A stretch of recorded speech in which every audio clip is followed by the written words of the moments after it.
8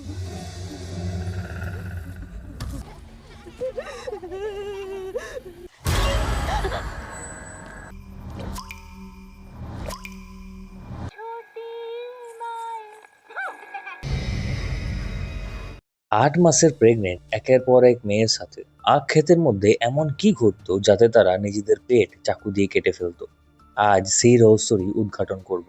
চলুন আজ একটা হরর থ্রিলার মুভি এক্সপ্লেন করি। মুভির নাম ছড়ি।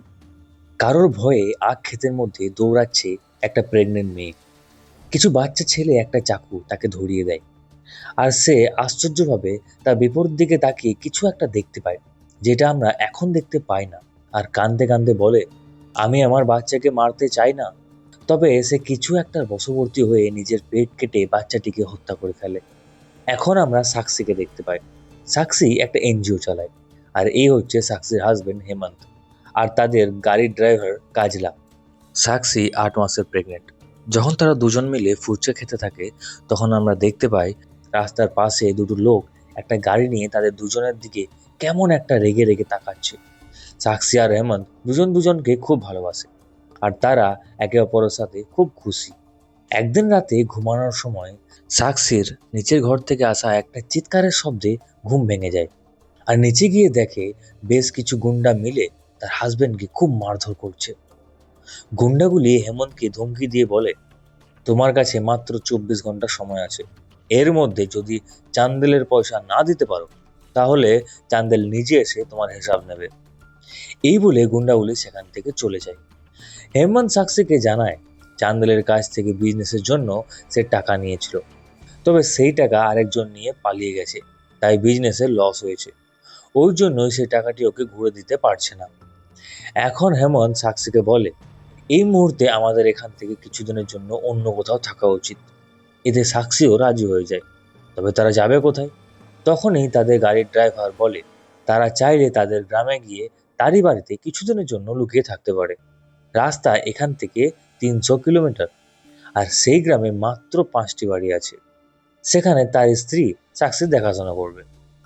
এই কথা শুনে সাক্ষী আর হেমন্ত দুজনেই রাজি হয়ে যায়, আর তারা রাতারাতি রওনা দেয় তাদের ড্রাইভারের গ্রামের বাড়ির দিকে। তো সেদিন সারা রাত, তারপর দিন সারা দিন জার্নি করে গাড়িটি এসে দাঁড়ায় একটা গভীর আখ ক্ষেতের মাঝখানে, যেখানে ড্রাইভার হেমন্তকে জানায় গাড়ি আর আগে যাবে না। তাই সে তাদের দুজনকে আখ ক্ষেতের মধ্যে সরু একটা রাস্তা দেখিয়ে বলে, এই রাস্তা দিয়ে গেলে তারা পৌঁছে যাবে। এবার হেমন্ত সাক্ষীকে নিয়ে আখ ক্ষেতের মধ্যে হাঁটতে থাকে, আর সেখানে দেখা যায় তাদের ফোনে নেটওয়ার্ক নেই, কারণ এই গ্রামে কোনো নেটওয়ার্ক কানেকশনই নেই। আর এখন কেউ চাইলেও তাদের সাথে যোগাযোগ করতে পারবে না।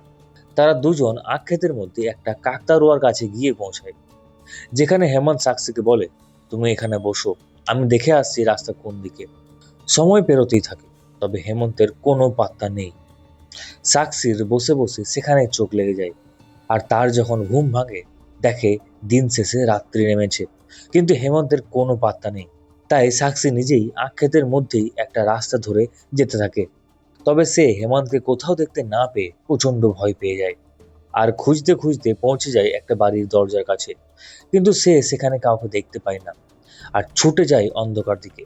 তখনই লাইট জ্বলে ওঠে, আর দেখে তার সামনে হেমন্ত আর সেই গাড়ির ড্রাইভারের স্ত্রী দাঁড়িয়ে আছে, যার নাম ভান্য দেবী। সাক্ষী হেমন্তকে বলে, তুমি আমাকে ওখানে ছেড়ে কেন চলে এসেছিলে? হেমন্ত বলে, আমি তোমাকে অনেক খুঁজেছিলাম, কিন্তু তুমি সেখানে ছিলে না। এবার রাতের বেলায় সবাই খাবার খেতে বসে, আর সাক্ষী ভান্যদেবীর কাছে নিজের খাবারটি চাইলে ভান্যদেবী বলে, এখানে মেয়েরা পুরুষদের পরে খাবার খায়। এর থেকে আমরা বুঝতে পারি এই মহিলা মেয়েদেরকে পুরুষদের থেকে নিচু চোখে দেখে। তাছাড়া সে মেয়ে সন্তানও একদম ভালোবাসে না। এবার বলে রাখি, মুভি যত এগোতে থাকবে তত আমরা এই মহিলা সম্পর্কে সবকিছু জানতে পারবো। এই মহিলা কি, কে, সবকিছু। সাক্ষী ভান্যদেবীকে জিজ্ঞেস করে, তাদের ঘরের পাশের ঘরটি কার? ভান্যদেবী জানায় সেটি তার দেওরের ঘর, আর দেওরের মৃত্যু হয়েছে অনেকদিন আগেই, তাই তারাও এই বাড়িতে আর কেউ থাকে না। ভান্যদেবী তাদের তিনজনকে 3 গ্লাস দুধ দিয়ে বলে, মেয়েদের এই অবস্থায় কাউকে প্রয়োজন হয়, এখন থেকে আমি সাক্ষীর খুব ভালোভাবে খেয়াল রাখবো। এই বলে তারা দুজন স্বামী স্ত্রী সেখান থেকে চলে যায়। পরদিন সকালে সাক্ষী বাড়ির চারপাশটা ঘুরে দেখছিল। ঠিক তখনই সে আবারও পৌঁছে যায় সেই পাশের বাড়ির দিকে। সাক্ষী সেখানে ঢুকে দেখে ঘরের ভেতরের চারদিকের দেওয়ালে কেমন যেন একটা পোড়া দাগ আর একটা পচা গন্ধ। সাক্ষী সেখান থেকে বেরিয়ে আসে, আর তারপর আমরা দেখতে পাই সেই বাড়ির দরজার পেছনে লাল শাড়ি পরে কেউ একজন দাঁড়িয়ে আছে। সাক্ষী আখ ক্ষেতের মধ্যে হাঁটতে থাকে, আর পাতার মধ্যে বেঁধে দিয়ে একটা করে চিহ্ন করে দেয়, যাতে সে পথ না ভুলে যায়। সাক্ষী আখ ক্ষেতের মধ্যে ঘুরতে ঘুরতে পৌঁছে যায় একটা বড় মরা গাছের কাছে, আর তারই পাশে আছে একটা পরিত্যক্ত কুয়ো। সাক্ষী মুখ বাড়িয়ে কুয়োটির দিকে তাকায়, তবে জলে তার কোনো প্রতিচ্ছবি দেখতে পাওয়া যায় না। সেদিন রাতেই হেমন্ত সাক্ষীকে জানায় টাকা জোগাড় হয়ে গেছে, আর যেহেতু আমরা এখানে কারোর সাথে ফোনে যোগাযোগ করতে পারছি না, তাই আমাকে শহরে যেতে হবে। কিন্তু সাক্ষী তাতে রাজি হয় না। সাক্ষী বলে তারা দুজন একসাথে এসেছে, আর একসাথেই এখান থেকে যাবে। আর হেমন্ত শেষমেশ সাক্ষীকে বুঝিয়ে নেয়। সাক্ষী যখন মন খারাপ করে বসেছিল, তখন সেখানে ভান্নু আসে, আর সাক্ষীকে গল্প শোনাতে শুরু করে। একটা গাছে একটা কাক তার পরিবার নিয়ে বাস করত। একদিন সেই গাছে একটা বিষাক্ত সাপ চলে আসে, আর পুরো গাছটিকেই বিষাক্ত করে দেয়। তার সাথে সাথে কাকের ডিমগুলোকেও সেই সাপটি খেয়ে নেয়। এভাবেই একদিন হঠাৎ করে সেই গাছে একটা চড়ুই পাখি বাসা বাঁধে, আর সেও তার বাসায় ডিম পাড়ে। তখন কাক তার ডিমগুলো নিয়ে চড়ুইয়ের বাসায় রেখে দেয়, আর চড়ুইয়ের ডিমগুলো নিয়ে এসে তার বাসায় রেখে দেয়। সাপটি এবারও কাকের বাসায় এসে ডিমগুলো খেয়ে ফেলে। তবে এবার সে কাকের ডিম না খেয়ে চড়ুইয়ের ডিমগুলো খায়, আর কাক তার পরিবার নিয়ে সুখে শান্তিতে বাস করে।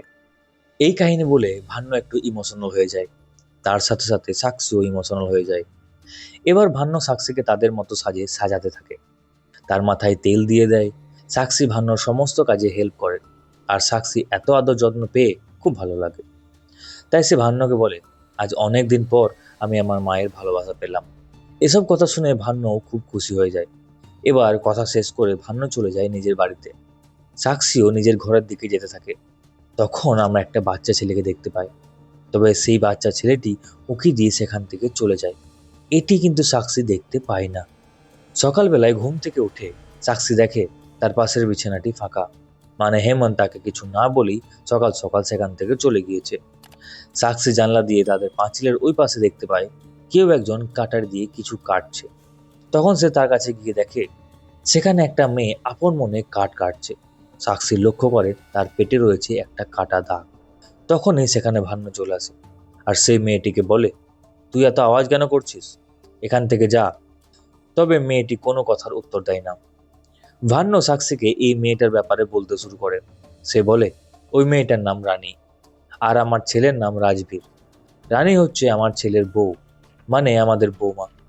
কিছু বছর আগে রানী যখন 8 মাসের প্রেগনেন্ট ছিল, তখন আমি রানীকে অনেকবার ক্ষেতের মধ্যে যেতে বারণ করেছিলাম, কিন্তু রানী আমার কোনো কথাই শোনেনি, আর ক্ষেতের মধ্যে চলে গেছিল। আমি তার পেছন পেছন যাই, গিয়ে দেখি সে পেটের উপর ভর দিয়ে পড়ে আছে, আর এই পড়ে যাওয়ার কারণে তার পেটের মধ্যে বাচ্চাটি মারা যায়। আর সেই মৃত বাচ্চাটিকে তার পেট কেটে বের করে আনা হয়। তখন থেকে রানী আর কোনো দিন কথা বলে না।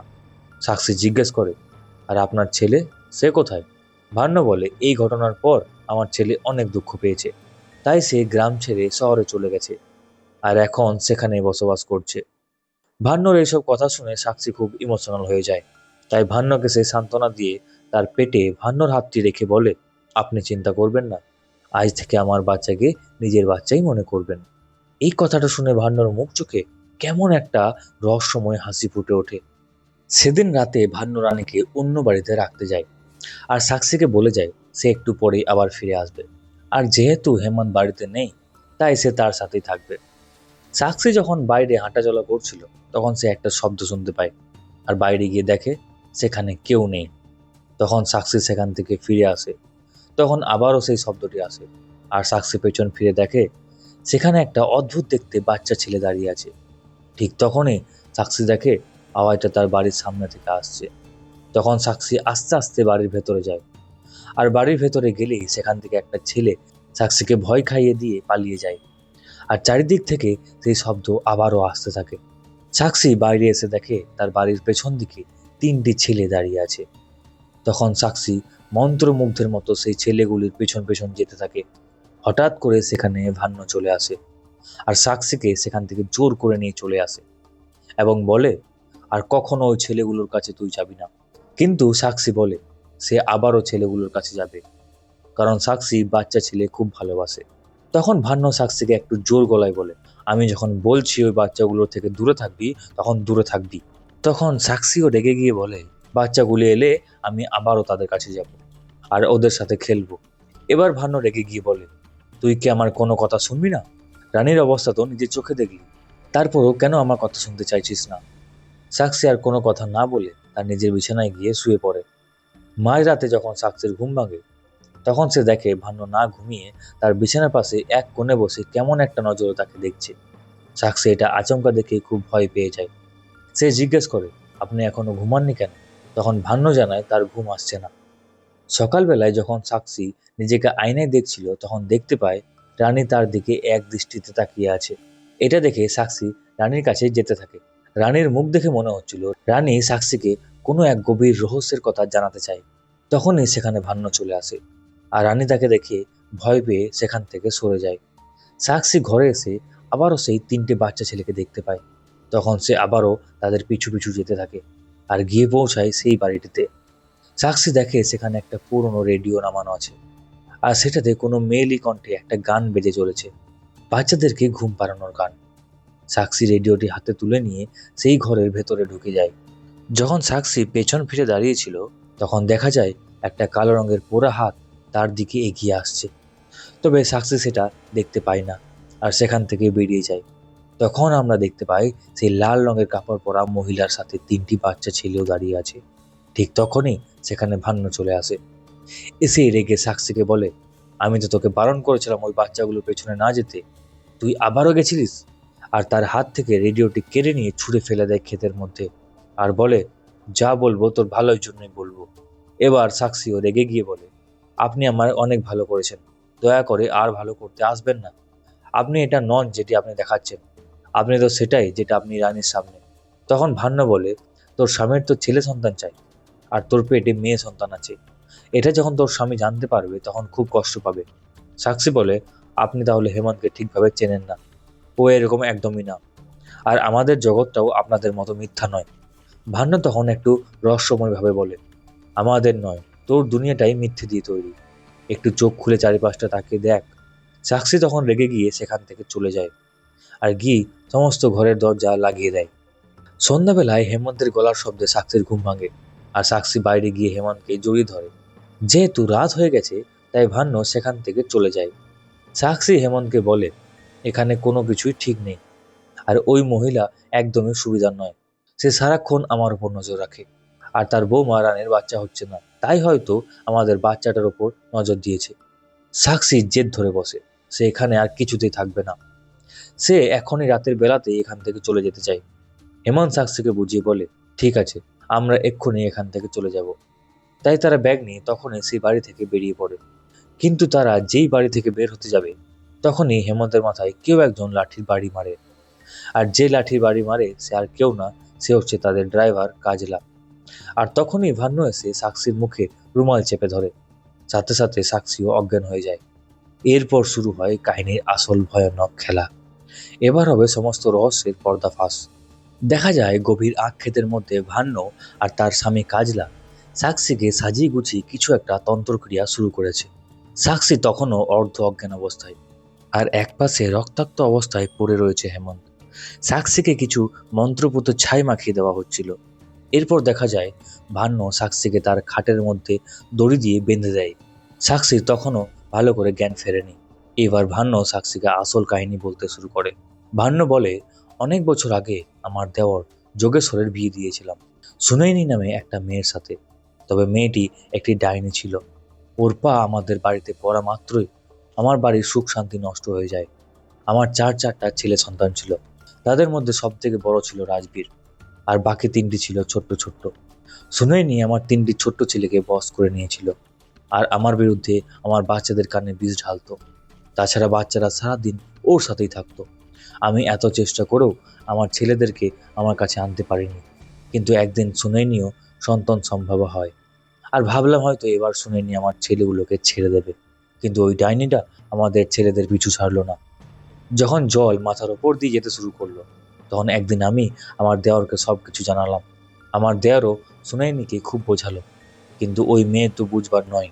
আর একদিন দুজনের মধ্যে খুব ঝামেলা হলো, আর ওই ডাইনিটি নিজের স্বামীকে মেরে ফেললো, আর ওই চাকু দিয়ে নিজের পেটটাও কেটে ফেলে। এর আগে আমরা কিছু করতে পারতাম, তার আগেই ও কুয়োতে ঝাঁপ দিয়ে দেয়, আর তার সাথে সাথে আমার 3 ছোট ছেলেকেও ও মেরে ফেলে। কিছু বছর আগে যখন আমার বড় ছেলের বিয়ে হয় রানীর সাথে, আর রানী প্রেগনেন্ট হয়, তখন সুনয়নী আর আমার 3টি ছোট্ট ছেলে রানীকে দেখা দিতে থাকে, আর সুনয়নী রানীকে বশ করে নেয়। রানীও নিজের পেট চিরে বাচ্চাটিকে মেরে ফেলে। আমাদের ছেলের দুঃখ আমরা দেখতে না পেরে আবারও দ্বিতীয় বিয়ে দিলাম, কিন্তু এবারও সুনয়নী আমাদের খুশি দেখতে পারলো না। এবার তো সে সন্তান সমেত মাকে খেয়ে ফেললো। আমরা আবারও রাজবীরের বিয়ে দিই, আর আবারও সেই একই ঘটনায় ঘটে, কিন্তু আমিও হার মানিনি। এবার আমার ছেলের বিয়ে দিয়েছি, কিন্তু তবে সেটা গ্রামে নয়, শহরে। আর তান্ত্রিক বলেছে এই বাড়িতে যদি কোনো 8 মাসের গর্ভবতী মেয়ে 3 রাত কাটিয়ে দেয়, তাহলে আমাদের ওপর থেকে অভিশাপ দূর হয়ে যাবে। ভাগ্যক্রমে তোরও এখন 8 মাস চলছে, আর তোরা দুজনে এখন এখানেই থাকতে এলি। আর শহরে রাজবীরের বউ 8 মাস প্রেগনেন্ট। আর যদি তুই 3 দিন এখানে কাটিয়ে দিতে পারিস নিজেকে আর নিজের সন্তানকে বাঁচিয়ে, তাহলে এই অভিশাপ সারা জীবনের জন্য সরে যাবে। তাই যেভাবেই হোক তোকে এখানে 3 দিন 3 রাত কাটাতেই হবে। আর ভুল করেও পালিয়ে যাওয়ার চেষ্টা করিস না, তাহলে আমার রাজবীর তোকে ছাড়বে না। যাওয়ার সময় ভান্ন আরো একটা কথা বলে যায়। সে বলে, এই 3 দিনের মধ্যে তুই যা কিছু দেখবি সব কিছুই কিন্তু ভ্রম, কোনো কিছু সত্যি না। আর রেডিওতে যে গানটা তুই শুনছিস সেই গানটা সুনয়নী গাইতো, আর আমার 3টে ছেলেকে বশ করতো। ওই গানটি সুনয়নী আজ আবারও গাইবে। এই বলে ভান্ন সেখান থেকে চলে যায়। আর দেখা যায় সেই ঘরে লাল শাড়ি পরা ছায়া মূর্তিটি প্রবেশ করে, আর একটা পোড়া হাত সাক্ষীর পেটের দিকে আসতে থাকে। সকালে সাক্সের ঘুম ভাঙে নিজেকে সে বাঁধন মুক্ত করে, আর দেখে তার পেটের মধ্যে কালো একটা হাতের ছাপ। সাক্ষী হেমন্তের নাম ধরে বাড়িটির চারপাশে হেমন্তকে খুঁজতে থাকে। খুঁজতে খুঁজতে পৌঁছে যায় সে পেছন দিকের বাড়িতে, যেখানে সাক্ষী দেখতে পায় সেই রেডিওটিতে আবারও গান বাজছে, যেই রেডিওটি আগের দিন ভান্ন ভেঙে ক্ষেতের মধ্যে ফেলে দিয়েছিল। সাক্ষী ভয়ে নিজের ঘরে এসে দরজা লাগিয়ে দেয়।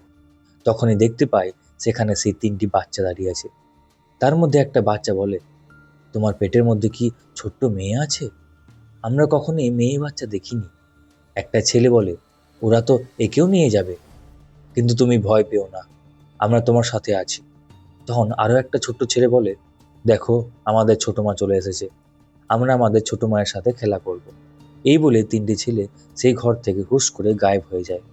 এবার সাক্ষী সেখান থেকে বেরোনোর জন্য রাস্তা খুঁজতে থাকে, আর পৌঁছে যায় একটা কুয়োর কাছে, যেখানে কুয়োটির ওপর সেই 3টি ছেলে দাঁড়িয়েছিল। তারা সাক্ষীকে দেখিয়ে ইশারা করে বলে, ছোট মা আসছে। আর সাক্ষী দেখে তার পেছনে একটা বীভৎস চেহারার মেয়ে সেই কুয়োর দিকে এগিয়ে যায়, আর গিয়ে কুয়োতে ঝাঁপ দিয়ে দেয়। তার সাথে সাথে সেই 3টি ছেলেও কুয়োতে ঝাঁপ দিয়ে দেয়। সাক্ষী সেই কুয়োর কাছে গিয়ে দেখে কুয়োর জল তো একদমই স্থির, তার মানে এখানে কেউ ঝাঁপ দেয়নি। তখন তার মনে পড়ে ভান্ন বলেছিল সে 3 দিন যা কিছু দেখবে সবকিছুই ভ্রম হবে। এই কথা ভাবতে ভাবতে সাক্ষী চলে আসে সেই বাড়ির ছাদে বেরোনোর রাস্তা খোঁজার জন্য। কিন্তু সাক্ষীর চোখ যত দূর যায় শুধু দিগন্তের পর দিগন্ত আঁখ খেতি নজরে পড়ে। তখনই সাক্ষীর চোখে পড়ে ক্ষেতের মধ্যে সেই কাকতাড়ুয়াটার দিকে, যেটি তারা আসার সময় দেখেছিল। সেই কাকতাড়ুয়াটার দিকে নিশানা করে একটা হাত তার দিকে বাড়িয়ে দেয়, আর সেই হাতের ইশারাতে সে পুরো আক্ষেতের মধ্যে চলতে থাকে, আর পাতার মধ্যে একটা করে চিহ্ন করতে থাকে। অবশেষে সে সেই কাকতাড়ুয়াটার কাছে এসে পৌঁছায়, আর খুশি হয়ে ভাবে এবার হয়তো সে রাস্তা খুঁজে পেয়ে যাবে। কিন্তু সে যতগুলো রাস্তা ধরে যেতে থাকে দেখা যায় ততগুলো রাস্তাই বন্ধ। একটা রাস্তার মধ্যেও সে বাইরে বেরোনোর রাস্তা খুঁজে পায় না। অবশেষে সাক্ষী ক্লান্ত হয়ে পড়ে, আর ততক্ষণে সন্ধ্যাও নেমে এসেছে। তাই তার সেই বাড়িতে ফিরে যাওয়া ছাড়া আর কোনো উপায় নেই। সাক্ষী শুনতে পায় ভান্ন আর রাজবীরের গলা, তারা তাকে হন্যে হয়ে খুঁজছে। তাই সে দৌড়ে বাড়ির ভেতরে গিয়ে দরজা আটকে দেয়। তখন সাক্ষী দেখে তার দরজায় ভান্ন খুব জোরে জোরে ঠুকছে, আর দরজা খুলতে বলছে। তখনই সাক্ষী দেখতে পায় তার ঘরের মধ্যে লাল কাপড় পরে একটা প্রেগনেন্ট মহিলা দাঁড়িয়ে আছে। আর দেখতে দেখতেই রাজবীর, ভান্ন আর তার স্বামী কাজলা মিলে দরজা ভেঙে ফেলে, আর সাক্ষী ছিটকে পড়ে নিচে। সাক্ষী তাদের 3জনের মুখ ঠিকভাবে অন্ধকারে দেখতে পায় না। তখনই তারা সাক্ষীর ওপরে তেল ঢালতে শুরু করে, আর আগুন ধরিয়ে দিয়ে তাকে সেখানে পুড়ে মরার জন্য ছেড়ে দিয়ে চলে যায়। সাক্সির হুঁশ ফিরতেই বুঝতে পারে সে আবারও ভ্রমের মধ্যে চলে গেছিল। এবার সাক্সি কিছু পোড়া কয়লা নিয়ে একটা কাপড়ের ওপর সেই জায়গাটার ম্যাপ আঁকতে শুরু করে, আর একটা হ্যারিকেন দিয়ে সেই রাতে আবারও দৌড়াতে থাকে সেই ক্ষেতের মধ্যে। এসে পৌঁছায় কাকতাড়ুয়াটার কাছে। সেখান থেকে সে শুরু করে আবারও রাস্তা খোঁজা, কিন্তু সে শত চেষ্টা করেও এই বেড়াজাল থেকে যেন বের হতে পারছে না। অবশেষে সাক্সি কোনো রাস্তা না পেয়ে কান্নায় ভেঙে পড়ে আর সেখানেই ঘুমিয়ে পড়ে। সাক্সির সকালে ঘুম ভাঙে আর কোনো মতে বাড়ি ফিরে এসে দেখে সেই ছোট্ট ছেলেগুলোর মধ্যে একজন দৌড়ে পেছনের বাড়িটার দিকে চলে গেল। সাক্সিও তার পেছনে যেতে থাকে আর দেখে সেখানে 3টি ছোট্ট ছেলে আর একটা লাল কাপড় পরা মেয়ে মিলে লুকোচুরি খেলছে। সাক্সি সেই মেয়েটির কাছে গেলে মেয়েটি তার দিকে ঘুরে তাকায়, আর আমরা দেখতে পাই এই মেয়েটি আর কেউ না, এই মেয়েটি হচ্ছে সুনাইনি। সেই ছোট ছোট বাচ্চাগুলোকে গল্প শোনাচ্ছে, গান শোনাচ্ছে, তাদের সাথে খেলা করছে। বাচ্চাগুলো সুনাইনিকে জিজ্ঞেস করছে, তোমার পেটে কি মেয়ে আছে? আমরা কোনোদিন মেয়ে বাচ্চা দেখিনি, তারা কেমন হয়? সুনাইনি বলে, খুব সুন্দর হয়, ছোট্ট ছোট্ট হাত পা, নরম তুলতুলে শরীর। ছেলেগুলো বলে, এই বাচ্চাটিকেও তারা নিয়ে চলে যাবে। সুনাইনি বলে, আমি আমার বাচ্চাকে কোথাও যেতে দেব না। এইসব কথার মাঝেই সেখানে ভান্ন চলে আসে আর 3টি ছেলেকে সে নিয়ে চলে যায়, এবং সুনাইনির স্বামী যোগেশ্বর সুনাইনিকে লাঠি নিয়ে তাড়া করতে থাকে। সাক্সিও তাদের পিছু নিতে শুরু করে। সাক্সি দেখে তার পরনে এখন লাল ড্রেস আর তাকে কেউ লাঠি দিয়ে পেটাচ্ছে। তখনই সাক্সির আবারও ভ্রম ভাঙে আর দেখা যায় তাকে নয়, তার সামনে যোগেশ্বর তার স্ত্রী সুনাইনিকে লাঠি দিয়ে পেটাচ্ছে। তখন সেই বাচ্চা ছেলেগুলোর মধ্যে একটা ছেলে সুনাইনিকে একটা চাকু ধরিয়ে দেয়। সুনাইনি তখন চাকুটি নিয়ে তার স্বামীর দিকে ধরে আর তাকে ছেড়ে দিতে বলে, কিন্তু যোগেশ্বর তো কোনো কথা শোনারই নয়। তখনই একটা ছেলে গিয়ে যোগেশ্বরের পাটি ধরে টেনে দেয় আর যোগেশ্বর সুনাইনির হাতে থাকা চাকুটির ওপর পড়ে যায় এবং সেই চাকুটি তার বুকের মধ্যে ঢুকে যায় আর যোগেশ্বর সেখানেই মারা যায়। তখনই সেখানে ভান্ন চলে আসে আর এই দৃশ্য দেখে বলে, তুই তোর স্বামীকে মেরে ফেললি? আবারও সবকিছু শান্ত হয়ে যায় আর সাক্ষী দেখতে পায় সে আবারও ভ্রমের মধ্যে ছিল। সাক্ষী যখনই উঠে সেখান থেকে যেতে থাকে তখনই সেখানে সুনাইনি চলে আসে আর তার দিকে চাকুটি বাড়ি দেয়। সাক্ষী দেখে তার পেছনে রানী বসে আছে আর সুনাইনির দিকে তাকিয়ে আছে। রানী না চাইতেও তার পেট সেই চাকু দিয়ে চিরে ফেলে। পাশে দেখে আরো 2টি মেয়ে একইভাবে তারই মতো একই রঙের ড্রেস পরে আছে আর তারাও তাদের পেট চাকু দিয়ে চিরে ফেলে। এসব দৃশ্য দেখে সাক্ষী কান্নায় ভেঙে পড়ে। সাক্ষী যখন রাতে শুয়েছিল তখন সে দেখতে পায় তার পাশের বাড়িতে আগুন জ্বলছে। তখন সাক্ষী সেই বাড়িতে আবারও যায় আর দেখে তার পেটটি আস্তে আস্তে পুড়ে যাচ্ছে আর তার শরীরে আবারও সেই লাল পোশাক। সাক্ষী যন্ত্রণায় ছটফট করতে থাকে আর দেখে সে কোনো রকম ভাবে একটা মেয়ে সন্তানের জন্ম দিয়েছে আর সেই 3টি ছেলে তার মেয়ের পাশে বসে বলছে, আমরা এর কিছু হতে দেব না, ওর খেয়াল আমরা রাখবো। তবে দেখা যায় তার পাশেই একটা আগুনে পুড়ে ঝলসে যাওয়া মেয়ে শুয়ে আছে। সাক্ষীর যখন জ্ঞান ফেরে তখন সকাল হয়ে গেছে। সে আবারও ক্ষেতের মধ্যে ছুটে যায় আর গিয়ে দেখে তার ছোট্ট মেয়েটিকে রাজবীর কোলে নিয়ে সেই কুয়োটিতে ফেলে দেয়। আর কাজলা শয়তানি হাসি দিয়ে বলে, মেয়ে সন্তান দিয়ে কি হবে, বংশ তো ছেলে সন্তানই বাড়াবে। সবাই সেখান থেকে চলে যাওয়ার পর সাক্ষী সেই কুয়োটির দিকে মুখ বাড়িয়ে দেখে সে আশ্চর্য হয়ে যায়, কারণ সেই কুয়োটির মধ্যে পড়ে আছে শয়ে শয়ে শিশুর মৃতদেহ। সাক্ষীর আবারও ভ্রম ভাঙে আর সে দেখে যা কিছু সে তখন দেখছিল তার কোনো কিছুই তার সাথে ঘটেনি। সাক্ষী আবারও সেই গান শুনতে পায় আর গানকে লক্ষ্য করে এগোতে থাকে। সাক্ষী গিয়ে দেখে সেই 3টি অদ্ভুত দেখতে বাচ্চা ছেলে দাঁড়িয়ে আছে আর সাক্ষীকে একটা চাকু ধরিয়ে দিয়ে বলে, আমি তোমার বাচ্চার সাথে খেলতে চাই। তখনই সেখানে সুনাইনি চলে আসে তার পোড়া ঝলসানো বিকট রূপ নিয়ে। সাক্ষী তার সামনে হাঁটু গেড়ে বসে পড়ে। সুনাইনি এত বিকটভাবে চিৎকার করতে থাকে যে চিৎকারে বশবর্তী হয়ে সাক্ষী সেই বাচ্চাগুলোর হাত থেকে চাকু নিয়ে তার পেট চিরতে যায় এবং এখানেই সবকিছু অন্ধকার হয়ে যায়। পরদিন সকালে ভান্ন আসে সাক্ষীর কাছে, এসে খুব খুশি হয় আর বলে, তুই আমাদের পরিবারকে অভিশাপ মুক্ত করলি, তুই খুব খুশি থাক। তখনই সেখানে হেমন্ত আর কাজলা আসে।